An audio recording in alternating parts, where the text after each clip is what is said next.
Oi, a Fernanda aqui, e eu vou ser bem sincera, essa é a minha primeira review, então dá um desconto aí. Essa review é de uma obra bem famosa, só que eu só vim ler recentemente, que é A Kami ga Kill. Então, partiu morrer tentando, né? Porque é isso que acontece. Primeiramente, a sinopse. Um jovem guerreiro, Tatsumi, parte de sua aldeia com seus dois companheiros, Ieyasu e Sayo, que nunca mais serão citados. Juntos, vão em busca de sucesso e dinheiro na capital imperial para ajudar a sua aldeia a sair da pobreza. Porém, desconhecem a corrupção que paira sobre a capital e o grupo de assassinos que tenta travar. Acho que seria interessante começar tentando entender o que a obra quer fazer, o que ela quer ser, do que ela quer se destacar. Nesse caso, acaba sendo a ação. Essa que, por diversas vezes é um tanto quanto absurda, funciona. Portanto, temos o prazer de começar a primeira review do canal com um ponto positivo. Então, se você vive numa caverna igual a mim, ou só consegue se desligar enquanto entra no universo de uma história, que não costuma ser o meu caso, mas foi, vai apreciar o impacto surpresa quando as famosas mortes, Esquadrão Suicida dos animes, começam a acontecer. Isso deve ao fato de que, até então, a obra apresenta uma atmosfera tanto quanto comum, apesar de um tanto de violência adicional, um tema teoricamente, a gente chega lá mais tarde, mais maduro, e esse fator consegue sim deixar as lutas mais emocionantes, mas além disso, elas funcionam por si só, conseguindo causar impacto e empolgação. Bem, fiz meus elogios, mas agora vai ladeira abaixo. Algo incômodo durante as lutas. O balanceamento. Diversas vezes os inimigos acabam por ser bem mais fracos do que o esperado, baseado na sua apresentação. Por exemplo, os primeiros companheiros das Death, e como eles foram derrotados de uma forma desproporcional à apresentação. Isso permanece durante toda a obra e por vezes é bastante incômodo. Não só isso, mas por vezes a escala de poder simplesmente quebra ou não é proporcional. Dá pra notar isso claramente nas lutas finais, o quão absurdo tudo é, bem mais do que o padrão da obra. Mas não acredito que isso se deve apenas ao mau balanceamento, mas também uma falha na apresentação dos personagens. As edições de elenco raramente têm peso, dá pra notar isso na edição da Chelsea e do Sul, não é uma conquista do nada. Isso deixa nossa adaptação ao personagem bem mais complicada, porque é um novo simplesmente do nada. O mesmo acontece com os vilões, que são quase sempre inventados do nada. O mesmo acontece com os vilões, que quase sempre parecem algo inventado do nada para gastar tempo para a obra não acabar ainda. A Wild Hunt só surge, então são eliminados. O grupo inicial das Death surge, então é eliminado. Não tem o peso. Com exceção dos Jaggers, eu não sei pronunciar, me perdões, que mesmo que não tenham exatamente um desenvolvimento, surgimento, dá pra ver como os principais vilões da história, ao se tratar de um grupo grande que só desfez os capítulos finais. Então vai.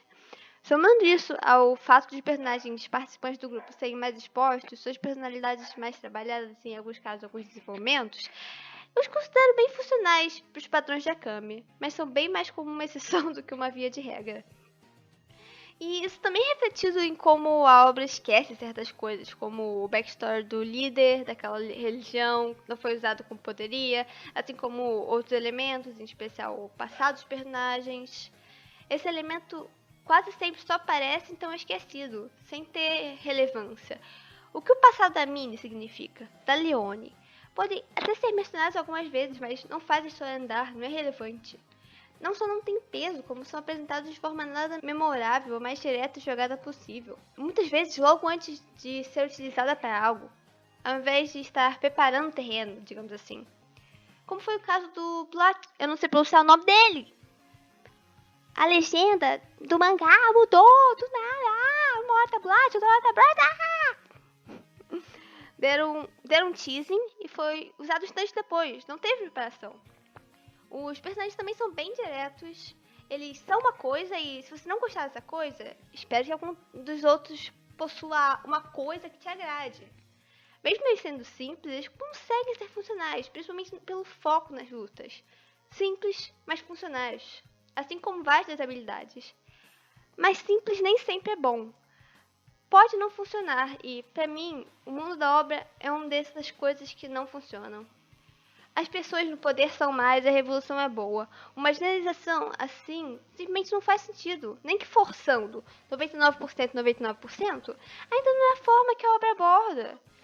Mas, felizmente, é uma coisa que você consegue ignorar.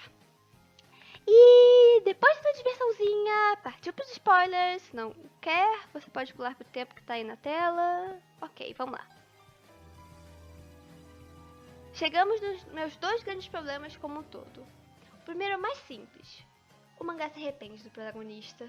Durante a maior parte do mangá, acompanhamos o ponto de vista do Tatsumi. Acompanhamos a história dele, vemos ele evoluindo, se tornando mais forte, passando por novas experiências, o que fazem mudar como pessoa.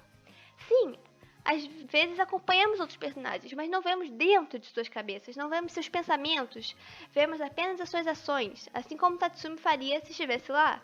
Entretanto, depois do arco que rola a luta com Budou, sim, a parte que a arte muda do nada e isso me dá muita agonia. Eu tenho a forte impressão de que o autor simplesmente mudou de ideia, se arrependeu. Vermos o que Tatsumi pensa se tornou raro e da Kami comum, junto com uma narração de luta apaixonada em Piccondi não sabe se aparece ou desaparece. O ponto é que o problema não é a mudança de protagonista, mas a execução. Primeiro que, teoricamente, essa parte final é a que mais mexeria com a emoção do Tatsumi. Sermos privados disso, sendo que foi ele que acompanhamos até aqui, não me parece certo. A cena da morte dele seria muito melhor se víssemos do ponto de vista dele. E depois podíamos ver o ponto de vista da Akame nos capítulos finais. Seria uma mudança com mais sentido, mas também há outra problemática dessa mudança. Não conhecemos a Akame. Sabemos o grosso do passado dela, mas não como ela funciona por dentro. Não tanto que ela realmente mudou. Não as pessoas que ela conhece. Tipo os 2 amigos do Tatsumi no início do mangá. E quando tudo isso é introduzido do nada, não é natural, não é fluido, parece forçado e pior, uma propaganda do zero. Depois que a Kami se tornou protagonista, tudo parece uma propaganda do zero. E isso enche o saco. E o meu grande segundo problema. Não é uma coisa, não são 2, é a reta final inteira. As 2 lutas finais são muito mais reais do que todo o padrão da obra. Eu não quero dizer com maior proporção, já que isso é esperado, ainda mais considerando qual é o objetivo dos personagens, mas realmente reais. O power level aumenta de tal forma que, pelo menos pra mim, incomodou muito. E não é só isso, mas os personagens sobrevivem de forma forçada do nada. É frustrante, as lutas finais são frustrantes. Sério, tinha o Megazord virou Kaiju, vieram 2 baratas lutando contra o Kaiju, e deixa que eu te digo que a das Death foi pior, porque ela tem o tamanho de uma pessoa, mas o poder de 3 Kajus. Ou mais. Isso me deu um tanto de ódio. Ok, depois de tudo isso, o que eu acho? Que dá pra levar. Consegue ser uma ação divertida, um bom entretenimento. Quanto mais suspensão de descrença, melhor vai conseguir engolir. Sinceramente, a Kamui Kill precisa de um bom tanto disso. É uma ação. Uma ação direta que não faz muita coisa além disso. Sinceramente, diversos personagens conseguiram me comprar e... simples do jeito que são, isso me surpreende. Se é isso que busca, vá em frente. Entretanto, já dei meus avisos, hein? É isso. Esperem que gostem. Fiquem com Deus. Ah!